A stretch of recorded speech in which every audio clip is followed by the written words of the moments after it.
Hey, Andy, what is that buzzing sound? It must be the Fury.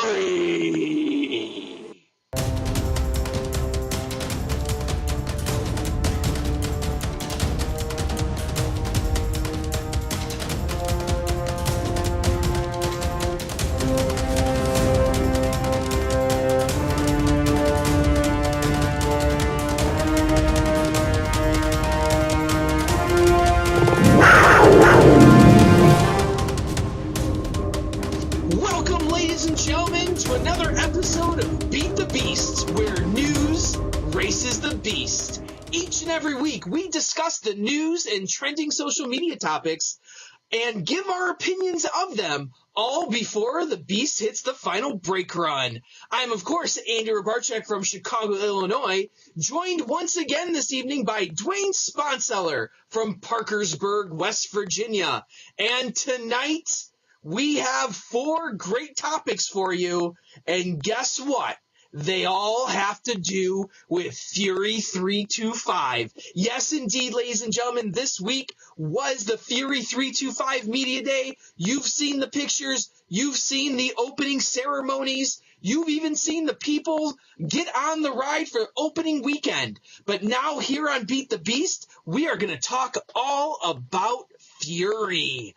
And I believe our first topic this evening is going to have to do with the changes we've seen at Fury 325, and specifically the changes to the opening of the brand new plaza, the entrance plaza at Carowinds, that everyone says is pretty cool. So before we start, as always, we're racing the beast, so let's put up 4 minutes and 10 seconds on the clock.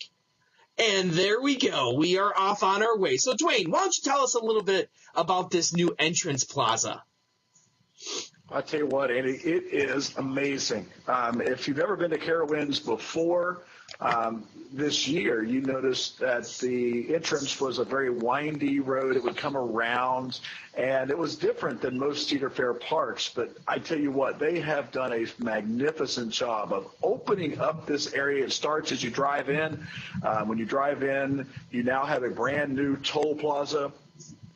So before you go to parking, they built a brand new parking lot. An extra 910 spots were built to help out with the obvious increase in capacity that they're going to be having this year because of Fury 325. But that was just the beginning of it, because once you get parked, all those parking spots are now literally steps away from the brand new entrance plaza. And there are 2 directions you can go. You can walk up a regular ramp, concrete ramp, and over top of you, you will see 2 elements of Fury 325 going over you. And as you'll find out when you see the Rob Decker interview later on, you'll see that he said that was his idea, that he wanted the coaster to be pointed down at such an angle that you could be looking into the eyes of the riders as you entered the park. And that was really cool when he talked about that in our interview.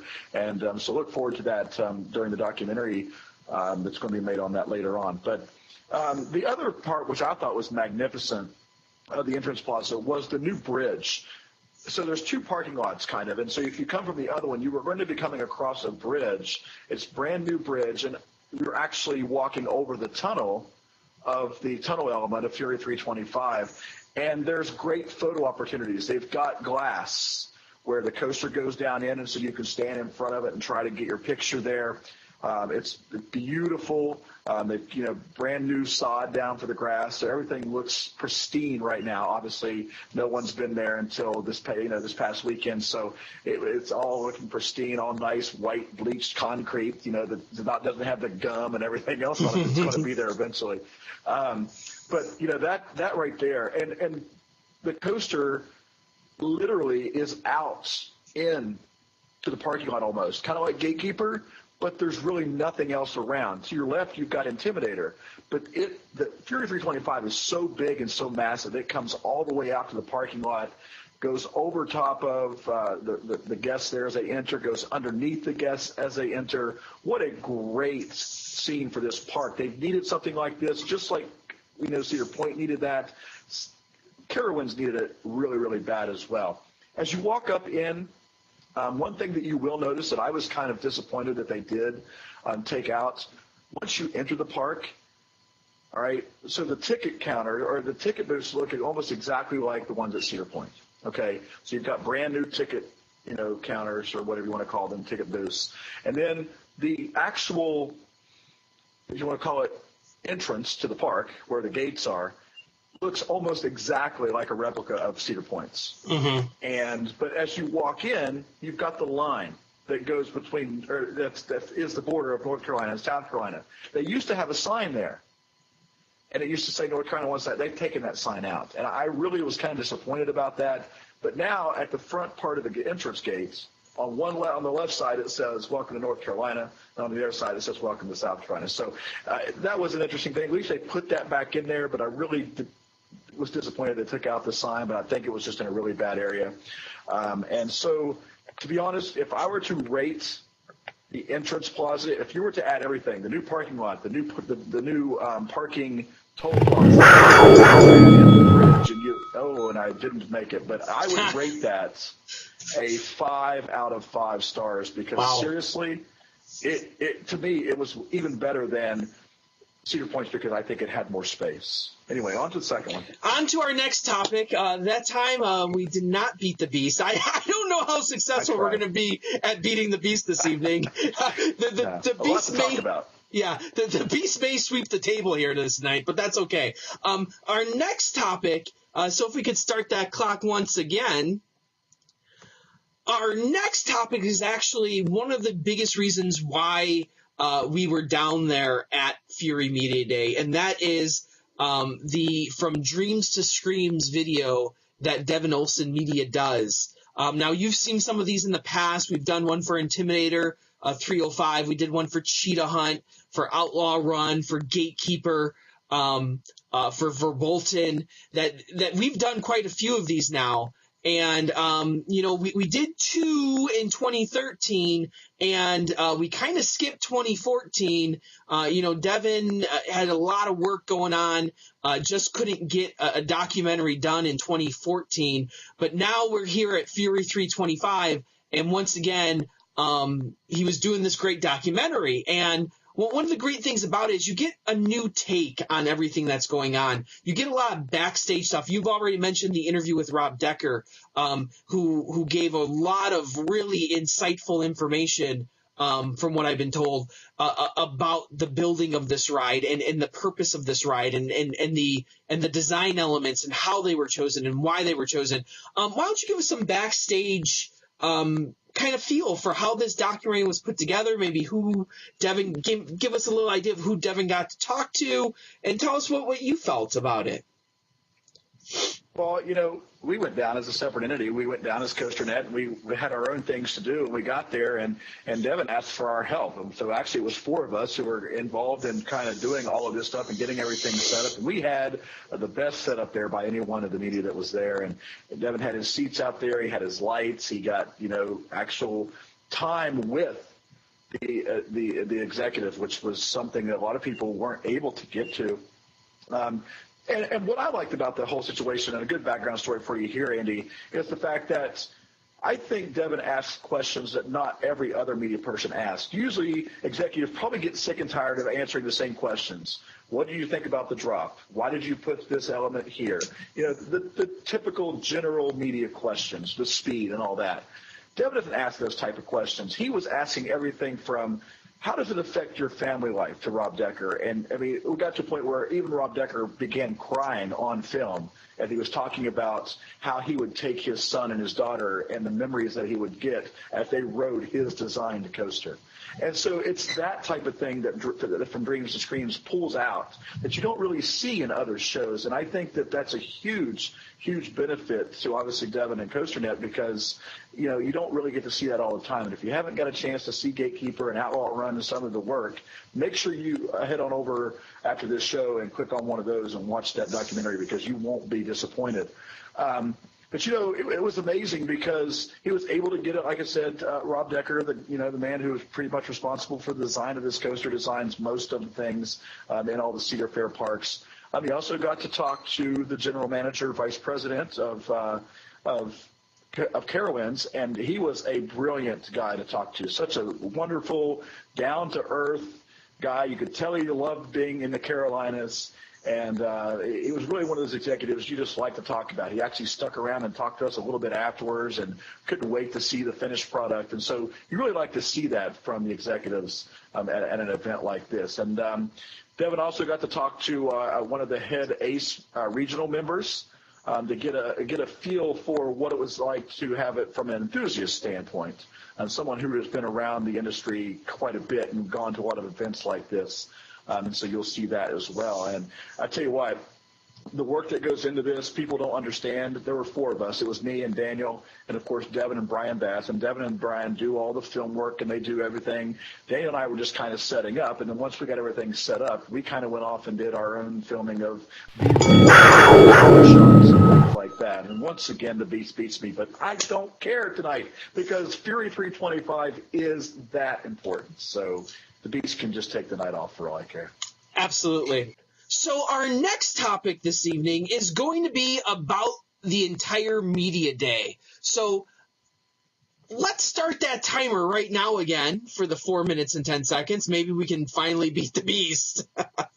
And there we have it. 4 minutes, 10 seconds. So Dwayne, you were at the media day. Tell us about all the great things that happened. Yeah, excellent. And to try and beat the beast, I'm going to skip over some of the stuff. Obviously, you got to register and do all this stuff that you do for every media day. But once we got in and we got set up, we started with the opening ceremony. And this was one of the longer opening ceremonies that I can remember of any media day. They had a DJ there that was playing music that felt like they were going to pound the heart out of my chest with so much bass. And eventually they got it started, and it started with the vice president, general manager, who got up there, and his phone kept ringing. And it was the the governors of both North Carolina and South Carolina, and then the mayor of Charlotte, and they were giving their well wishes and good luck and obviously all of that. And then he went on to talk about, what this means for the tourism industry and all that. So the general diplomatic, governmental stuff that you would do at a media day. But what I thought was interesting is they had these new 4 fire stacks over top of the diner that's right beside it. It's in between Hurler and Fury 325. And he was like, watch this, and he pointed at it, and all this fire came up out of it. And so it was doing that throughout the day. So they said that that's going to be something that's going to stay there as well. But the opening ceremony was excellent. Rob Decker got up there, did talk a little bit, 10, 15 minutes, I think, about the actual ride, how it came about, the general stuff. And then the next thing you know, they were getting ready to cut the ribbon. Well, before we get to that, they actually did the Cam Newton Foundation. I think they raised, $18,000 for the Cam Newton Foundation for the first rider auction. And so those people then were escorted over to the ride to get ready to ride the first coaster train out of the station.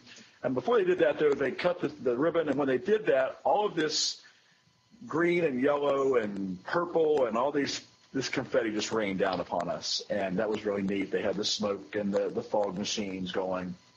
And it was really an interesting scene. Hopefully, we got some footage of that we may be showing you here on YouTube on our channel a little bit later on. But then after that, we you had the chance to interview the executives, interview people, take pictures, do video, ride the ride, obviously. And then they also opened up Intimidator. And they opened up the brand new ride, Slingshot, and you got to take a free ride on Slingshot if you wanted to. And so you could roam around the park. They actually had the whole park open. If you wanted to walk around the whole park, you could. Not many people did that. And by the way, it is so far in the back of the park. It's right beside Hurler, which is all the way in the back of the park. So it's a long walk from the entrance, by the way. So then we got to go to lunch. They had this huge lunch. And when I say Banshee's lunch was big, and you understood that, this one made that one look pretty small, to be honest with you. They had all these Carolina foods. We're talking like pulled pork slider sandwiches, pulled pork spring rolls, which I've never even heard of before. Yeah. All these truffles and like these sweet fry straws is what they were called. They were really weird. They looked like gummy worms, but they were like corn fries. It was just, I don't know, and they were sweet. But they have a new executive chef, and they have 42 new menu items inside the park, and it included all these foods that were in there. And they're doing calabash seafood inside the park this year, all of this new stuff. And the food was excellent. There was some, I had a panini, a turkey and cheese panini, which was outstanding. They also gave us mason jars full of tea. Oh, that's what they gave us. It was an actual glass mason jar full of sweet tea, of course, being in the South, of course. Yeah. And so you did that. And once that was over with, pretty much the media day as a whole was over with all the festivities. You could still go back over and ride. It ended at about 2:30, 3 o'clock, and they rushed everybody out of there because everybody was tired and wanted to go home. So, yes, I beat it because my thoughts were done. I beat him that time. That was right into the final break run there for sure. We don't know. Close there. But our last topic is probably the most interesting topic, and we're going to play a little game with it. We're going to go back to our old famous word game. So, the word game, and Dwayne, I'm going to ask you first, and then you can throw it over to me for the word game. We'll both do it within the same 4 minutes and 10 seconds. But why don't you give me a word to describe the ride, and let's put the clock up. So tell me, what is your word to describe Fury 325? Fury 325 is definitely buzzworthy. Yes, buzzworthy. And here's why. The ride itself is just flat out amazing. Speed. And I've never seen a giga coaster or size hyper coaster from B&M that gets the angles that it does in turns. And we're talking, really up on its side and looking down at the ground and then whipping you back the other way. It's almost like an I-305, but in a B&M shell. Mm-hmm. And it's not so much ground hugging like I-305 is. And I know that you're going to talk about how some people are comparing it to Millennium Force and that type of thing. But to me, I would kind of make it comparable to I-305. Same type of drop. The drop, unbelievable. I mean, the fact that when you get up there, you can see everything that's surrounding the area and a beautiful view. Millennium Force may have that better because it has the lake around you. Mm-hmm. But the fact that you're so far up there, and then once you get to speed, the speed off of the hill going into the first two elements, unbelievable. Once you get to the end and towards the end of the actual ride and you go under that tunnel, it's an unbelievable feeling. You do get some ejector air. And what I thought was interesting, and Rob Decker mentioned this, and we could actually feel that, there was some even ejector air when you were up on its side. Like you were actually feeling ejector air in that sense, and maybe even some floater air as well. But I was very intrigued by that. It did keep its speed. I know many people were worried about it keeping its speed throughout the ride. It did slow a little bit, but I thought overall, and if I were to rank this ride, and I don't do rankings like you and Danny do, it would definitely be a top 5 coaster. I don't think it would be a number 1. But then again, you never know. But buzzworthy because this is the perfect ride for that area because the Carolinas, when they had Intimidator, they showed how much they loved coasters. Mm-hmm. And that was the reason why I think Cedar Fair invested in putting this coaster at Carowinds. Because if I remember correctly, season pass holder night, which was Friday night, yeah, there was almost a 4.5-hour line. Yeah, it was ridiculous. So that tells you everything you need to know right there. So my word, buzzworthy. So Andy, what is your word? My word is going to be undecided. And you might look at me kind of funny, but moving into this whole Fury talk, people were talking up Fury like this is a guaranteed number 1. It's a guaranteed ride to dethrone Millennium Force as people's favorite steel coaster. And coming out of Media Day and coming off of opening weekend, I didn't get that overwhelming sense that people loved this ride as much as I think some people thought they were going to. Some sites out there said that the general public will eat this thing up. Experienced riders might not see it as being that great of a difference. That, people compare it to Millennium Force, but I think another great comparison is to Leviathan. that Leviathan's only a few feet shorter than Fury. And I know Danny Miller loves Leviathan, and he talks about the ejector air. He talks about the great elements that line up. And Fury, word coming out of the first day was that there was ejector air at points, but not nearly as much as they thought there would be. So the bottom line is I'm undecided because I've not been on Leviathan, nor have I been on Fury, obviously. I have been on Millennium Force in my fifth ranked coaster out of 301 coasters. So, but this summer, I'm planning on going on Leviathan, I-305, and Fury for the first time ever. I'm going to have 3 giga coasters to compare with each other, and I can't wait to see how they stack up in my final tally, because I'm not sure. There you go. Once again. 1 of 4. The beast takes us again this evening. In the coming weeks on COASTER.net, we're going to have a ton of more Fury coverage. We just want to do a quick little episode here to get some thoughts out there, to recap the media day, to talk about the ride a little bit, and to give you a good idea of what Fury's all about and what that media day was all about. But for sure, we're going to have much longer pieces coming up here on the media day, have some great off-ride video. I know, Dwayne, you were taking some great video the whole media day. and we're going to have that all up on our YouTube channel. So please, please, please, the best thing that you can do to help us, if you love COASTER.net, if you love our YouTube channel, please subscribe.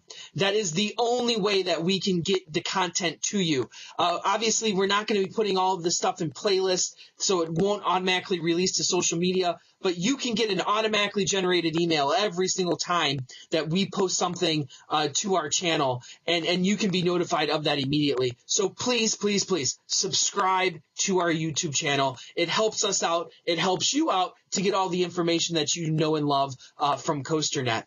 I thank you, Dwayne, for going down to Media Day for us. Hopefully you had a great time. Excellent. Awesome. And that's pretty much going to wrap it up for us tonight here on Beat the Beast. As always, I'm Andrew Barczyk from Chicago, Illinois. And I'm Dwayne Sponseller from Parkersburg, West Virginia. May the Q lines be ever in your favor. And right on, Ride Warriors.